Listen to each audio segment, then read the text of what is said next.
Hello friends, morning. Welcome to Jakhar and company. मैं हूं पुखराज जाखड़ और आज की इस क्लास में हम बात करने वाले हैं ओपनिंग बैलेंस क्या होता है। सबसे पहले वो समझते हैं। ओपनिंग बैलेंस का मतलब देखो, अगर कोई बिजनेस न्यू स्टार्ट करता है, न्यू बिजनेस होता है, तो न्यू बिजनेस स्टार्ट करने के लिए क्या क्या करना पड़ता है उसको। ऑफिस एसेट्स लेके आने पड़ेंगे। मतलब ऑफिस में जो जो चीजें, जैसे अभी मैंने समझ लीजिए मैंने मेरा बिजनेस स्टार्ट करा, तो सबसे पहले मैं फर्नीचर लेके आया, राइट।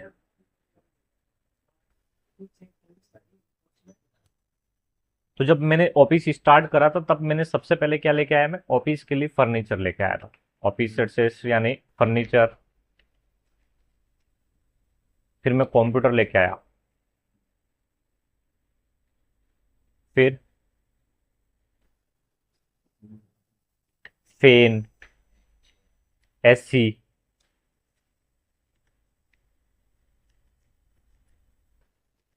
और चेयर,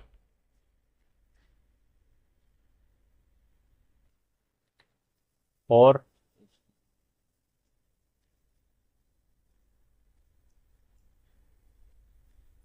प्रिंटिंग एंड स्टेशनरी, और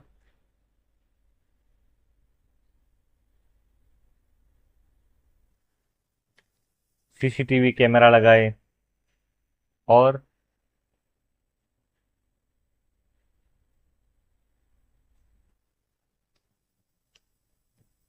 ऑफिस इक्विपमेंट।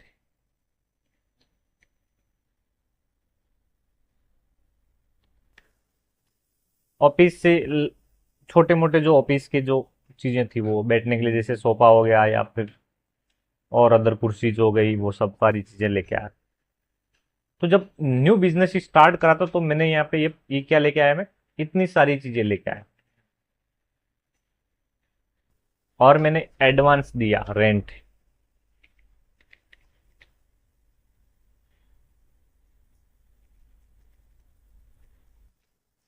बराबर। तब जाके ये बिजनेस स्टार्ट हुआ।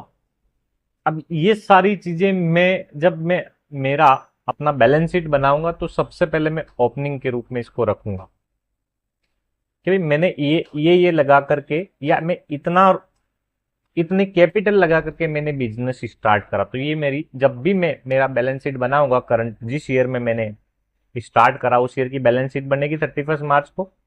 तो उसमें मैं ये चीजें दिखाऊंगा कि मैंने जब बिजनेस स्टार्ट करा, तो मेरे पास ये चीजें ऑलरेडी थी पहले से। मैंने परचेज नहीं करी पहले से। मैं समझ लीजिए मैंने यहाँ से पहले मैं दूसरी ऑफिस दूसरी थी, यहाँ पर लेके आया, तो मैंने यहाँ पे दिखाया है।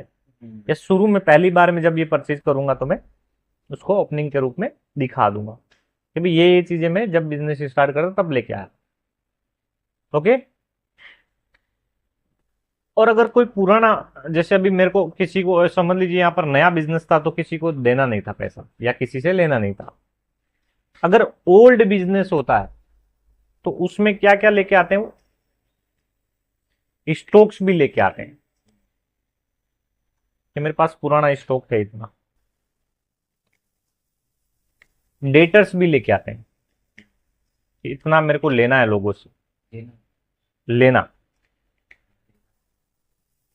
क्रेडिटर्स भी, मुझे चुकाना भी है लोगों को इतना। ये सारी चीजें भी वहां पर दिखती है। ठीक है। ये कैसे वहां पर बैलेंस शीट में हमें शो करनी पड़ती है कि भाई मेरा इतना स्टॉक था जब मैंने बिजनेस स्टार्ट करा, तब इतना मेरा डेटर्स था, इतना क्रेडिटर्स था, ओल्ड बिजनेस में। और नए बिजनेस में शुरू शुरू में वो जितना पैसा लगाता है, उसके हिसाब से उसकी ओपनिंग हो जाती है। अब देखो हमारा टर्म्स कंडीशन क्या चलता है, ये 1/4/2021 को मेरे पास, या 1/4/2023 को मेरे पास ये चीजें थी। और जब हम बिजनेस करते हैं, 31 मार्च 2024 तक मैंने जो भी बिजनेस करा, तो ऐसा जरूरी नहीं कि मेरे से जितने भी मेरे मेरे को जितना भी पैसा लेना था, उन सब ने मुझे 31 मार्च को पैसा चुका दिया है। ये तो चलता रहता है।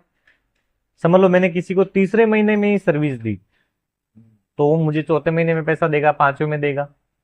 या मैंने किसी से कुछ परचेज करा या मैंने स्टाफ रखा सैलरी के लिए तो मैं उसको तीसरे महीने की सैलरी कब दूंगा?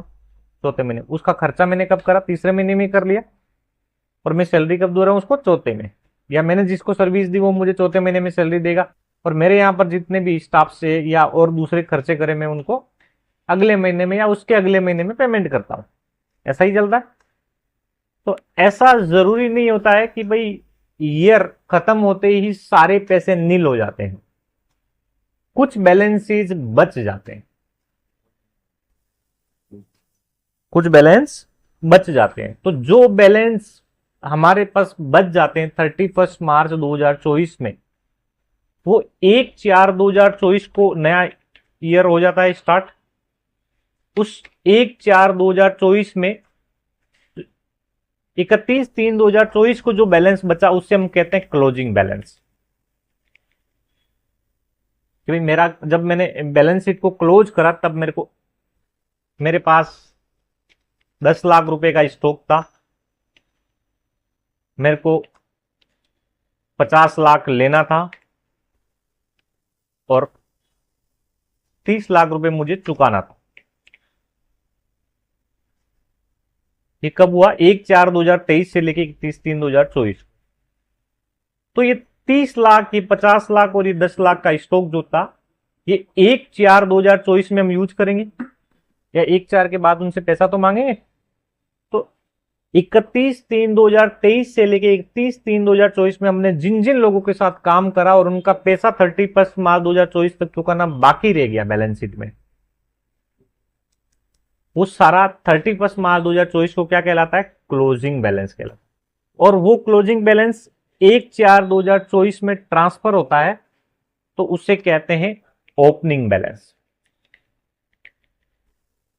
नए ईयर में हम उसको चुकाएंगे, नए ईयर से में हम उनको लेंगे। कहने का मतलब ये है कि 31 मार्च में बैलेंस शीट में जो जो बैलेंस बाकी रह जाता है वो न्यू ईयर में ओपनिंग बैलेंस बन जाता है। ठीक है। अब न्यू ईयर में ओपनिंग बैलेंस बनने के बाद उसकी एंट्री कैसे करेंगे, उसको मैच कैसे करेंगे, वो सारी चीजें हम सीखते हैं। ओपनिंग बैलेंस क्या होता है? क्लियर हो गया? 31 मार्च का जो क्लोजिंग बैलेंस होता है वो 1 अप्रैल को क्या बनता है? ओपनिंग बन जाता है। और ऐसा 100% कभी भी जरूरी नहीं है कि 31 मार्च को हम सारे बैलेंस चुका दें या सारा पैसा हमारे पास आ जाए, कुछ ना कुछ बाकी रहता ही है।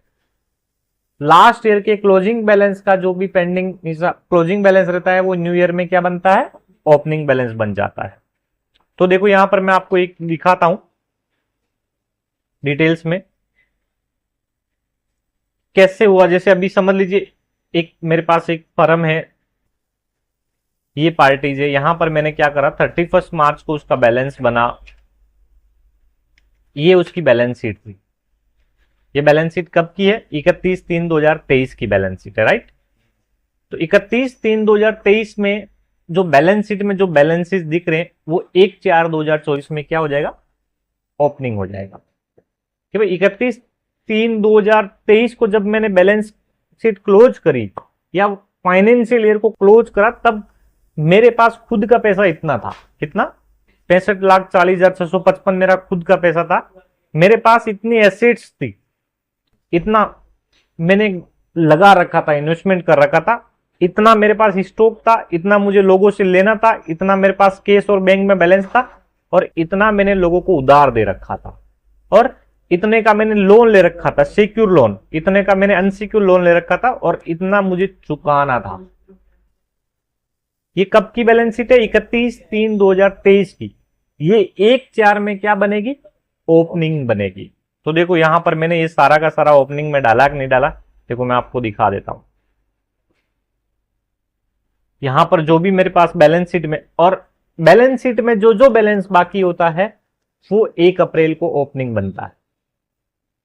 ठीक है। इसके अलावा ट्रेडिंग अकाउंट, P&L अकाउंट वो आगे ट्रांसफर नहीं होते, उसी ईयर में क्लोज हो जाते हैं।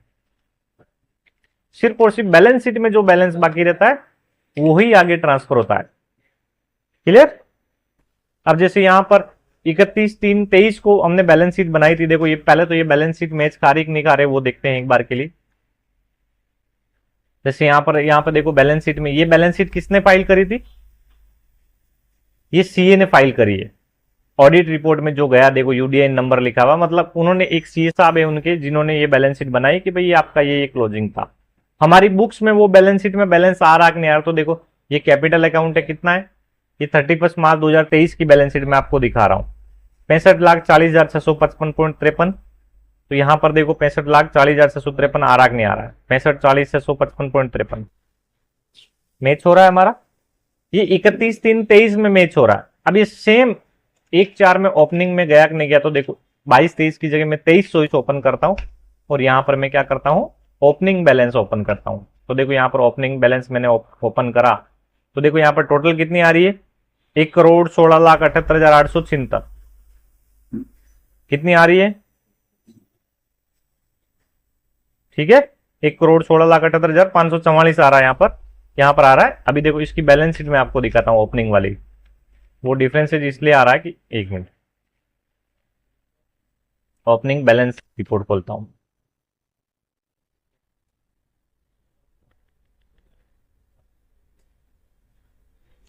तो यहां पर ये सेम बैलेंस हमारा मैच होना चाहिए। तो देखो मैच है कि नहीं है वो हम देखेंगे अभी कैसे मैच करते हैं। यहां पर जितना देखो यहां पर डिफरेंसेस क्या आ रहा है? 0। ये क्या है? Opening balance. देखो सारी वो की वही है। जैसे समझ लो मैंने कैपिटल अकाउंट खोला, यहां पर मैं आपको उसका कैपिटल अकाउंट दिखा देता हूं कि कैपिटल अकाउंट उतना का उतना आया कि नहीं आया। तो देखो जैसे यहां पर मैं देखता हूं कि कमल कुमार चोटरा ने उसका प्रोपराइटर है, तो के पे देखते हैं, ये रहा, ये 65,40,655.53, 65,40,655.53 आ गया। उन्होंने सिक्योर लोन ले रखा है 20,90,585 का। ये मैं किस में देख रहा हूं? 23-24 में देख रहा हूं। बैलेंस शीट किसकी है? 22-23 की, फाइनेंशियल ईयर 23 की। ओपनिंग में आ गया। फिर मैं देख रहा हूं कि भाई मेरी लोन कितने की है सिक्योर लोन। तो देखो मैं डिटेल में ओपन कर लेता हूं इसको, balance sheet opening balance sheet में ओपन करता हूं, तो यहां पर आपको सेम वो दिखने लग जाएगी। जैसे देखो यहाँ पे ओपनिंग कितने, ओपनिंग स्टॉक कितने का है? 48,025,03। देखो 48,025,03 आ रहा है, 48,02,503। यहां पर भी देखो कितना आ रहा है? 48,02,503 ओपनिंग आ रहा है। फिर उन्होंने अनसिक्योर लोन है 2,36,01। तो देखो ये 2,36,01 अनसिक्योर लोन में कितना आ रहा है? यहाँ पे 6,36 आ रहा है। तो वो कैसे आ रहा है वो देखते हैं। देखो सिक्योर लोन देखो 20,90,585, ये रहा 20,90,585। अनसिक्योर लोन 6,36,001 आ रहा है और यहां पर कितना आ रहा है? 6,36,001। यहां पर आ रहा है 2,36,001, मतलब कि 4 लाख रुपए और कहीं रखे हुए होंगे। अभी दिखाता हूं आपको, देखो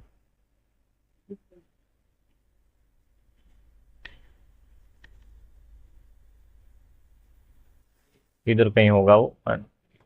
ये देखो ये नेगेटिव आ रहा है 4 लाख, ये उधर आना चाहिए था। तो यहाँ पे कोष्टक में आ रहा है, मतलब नेगेटिव है, उस साइड का पार्ट है, एसेट साइड में दिख रहा है क्योंकि उसका ग्रुप एसेट साइड वाला दिया हुआ होगा। अब यहाँ पर देखो, यहाँ पे आप देखने जाओगे तो सन्ड्री डेटर्स कितना आना चाहिए? तो देखो 27,42,056 आना चाहिए। यहाँ पर सन्ड्री डेटर्स कितना है? 27,42,046 है। यहाँ पर भी कितना है? आ गया। तो ये सारा का सारा ओपनिंग के रूप में जो 31 मार्च 2023 की जो क्लोजिंग बैलेंस थी वो 1/4 में क्या बन गई है? ओपनिंग के रूप में हमने ट्रांसफर कर ली। ये क्या है? ओपनिंग एंट्री रिपोर्ट है। ठीक है, ये ओपनिंग बैलेंस है। ये सारा का सारा बैलेंस हमने कहां से ट्रांसफर का? लास्ट ईयर में उनके पास क्या क्या बचा हुआ था, क्या क्या था, कितनी कैपिटल थी, वो सारा 1/4 में ओपनिंग के रूप में आ गया है। तो ओपनिंग बैलेंस किससे कहते हैं, कैसे ट्रांसफर करेंगे वो नेक्स्ट में समझते हैं। यहां पर देखो ओपनिंग बैलेंस किससे कहते हैं ये समझ आ गया और कैसे यूज होगा। चलिए